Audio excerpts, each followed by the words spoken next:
믿음의 도마동교회 성도 여러분, 안녕하세요. 오늘도 하나님의 말씀으로 여는 이 아침, 주님의 크신 은혜가 성도님들과 함께 하시게 되시기를 간절히 바랍니다. 오늘은 넷째 날 말씀, 성전에 오신 예수님의 내용을 가지고 함께 말씀의 은혜를 나누고자 하는데요. 말씀을 시작하기에 앞서 한 가지 질문을 드린다면, 오늘날 하나님과 만나기 위해 우리가 찾아가야 하는 곳은 어디일까요?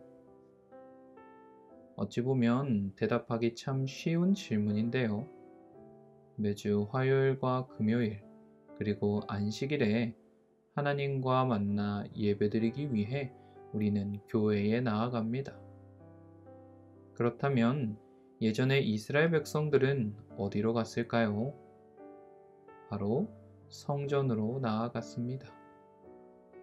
특별히 성전은 이스라엘이 출애굽 이후 광야 생활을 시작하여 성막 시대부터 백성들이 자신들의 죄를 고백하고 회개하며 하나님께 제사드리러 나오는 곳이었습니다. 즉, 하나님과의 교제를 나누는 것입니다. 누구보다도 하나님께서는 당신의 백성들과 누렸던 이전의 교제를 회복하기 원하셨으며 우리에게 가까이 다가오시기를 갈망하셨습니다. 하지만 죄인의 신분이었던 우리가 그분의 면전에 나아온다면 시편 5장 4절에서 다윗이 주는 죄악을 기뻐하는 신이 아니시니 악이 주와 함께 머물지 못한다 말했던 것처럼 멸망당할 것을 아셨기에 주님의 다함 없으신 사랑 아래 성막에서 성전에 이르기까지 당신의 백성들로 하여금 주의 집에 들어가 주를 경외함으로 예배하며 교제할 수 있는 방법을 마련해 주신 것입니다.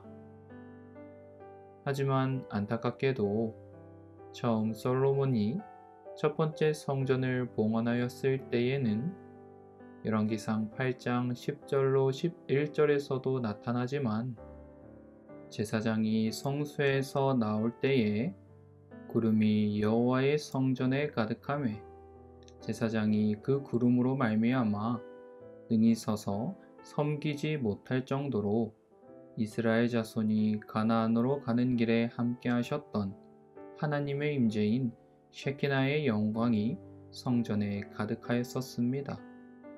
그러나 두 번째로 성전이 봉헌되었을 때에는 예레미야 3장 16절에서 선지자 예레미야가 말한 대로 여호와의 말씀이니라 너희가 이 땅에서 번성하여 많아질 때에는 사람들이 여호와의 언약궤를 다시는 말하지 아니할 것이요 생각하지 아니할 것이요 기억하지 아니할 것이요 찾지 아니할 것이요 다시는 만들지 아니할 것이며, 즉 성전에는 더 이상 하나님의 보좌를 상징하는 언약궤도 하나님의 임재인 셰키나의 영광이 성전을 가득 채울 일도 없게 되었다라는 것입니다. 그런데 하나님께서는 학개 선지자를 통해 말씀하십니다. 학개 2장 7절로 9절의 말씀을 보시겠습니다.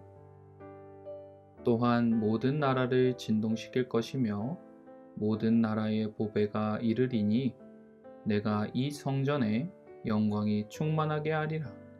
만군의 여호와의 말이니라. 은도 내 것이요 금도 내 것이니라. 만군의 여호와의 말이니라.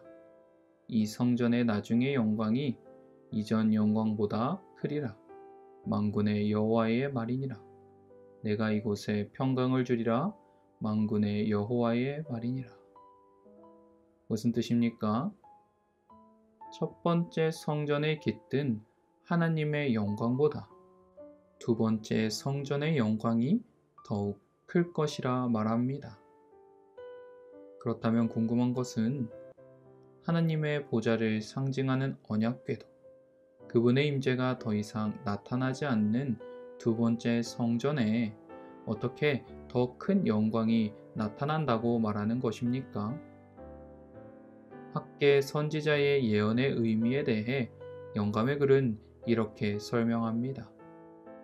둘째 성전은 여호와의 영광의 구름으로가 아니요 그 안에 신성의 모든 충만이 육체로 거하시는 하나님 곧 육신으로 나타난 바 되신 하나님의 임재로 영광을 받았다.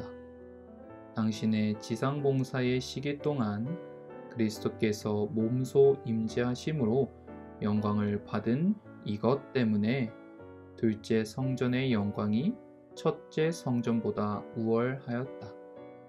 나사렛 사람이 성전 마당에서 가르치시고 병 고치실 때에 만국의 보배는 과연 당신의 성전에 오셨었다.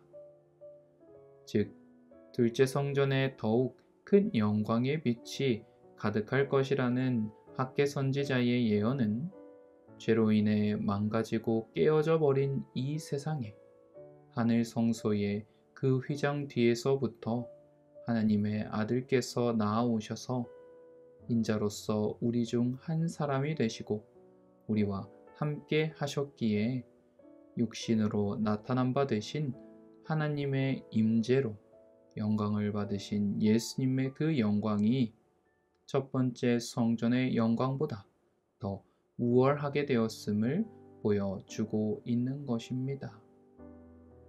그러므로 사랑하시는 도마동교회 성도 여러분, 하나님께서는 죄인의 신분 아래 그 어떤 것으로도 주님 앞에 나아갈 수 없기에 그분은 우리를 당신께로 이끄는 대신 우리가 있는 곳으로 오심으로 그분의 얼굴을 보고 음성을 들으며 그분께서 나병 환자들을 만지시고 온전케 하신 것과 같이 오늘 우리들을 온전케 하시고 깨끗게 하여 주셨습니다. 주님은 임마누엘의 하나님, 곧 우리와 함께 하시는 하나님이 되어 주셔서 그 사랑을 베푸시기 위해 죽기까지 당신 자신을 낮추셨습니다.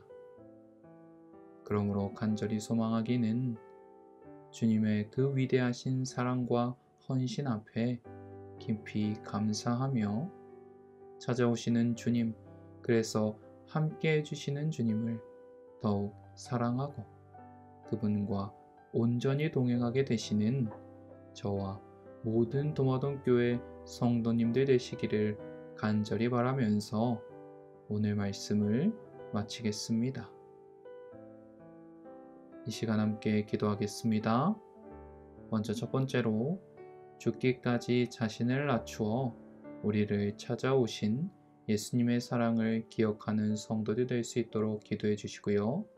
두 번째로는 어버이날 부모님과 하늘 아버지께 깊은 감사와 사랑을 전하는 성도들 되도록 기도해 주시고요.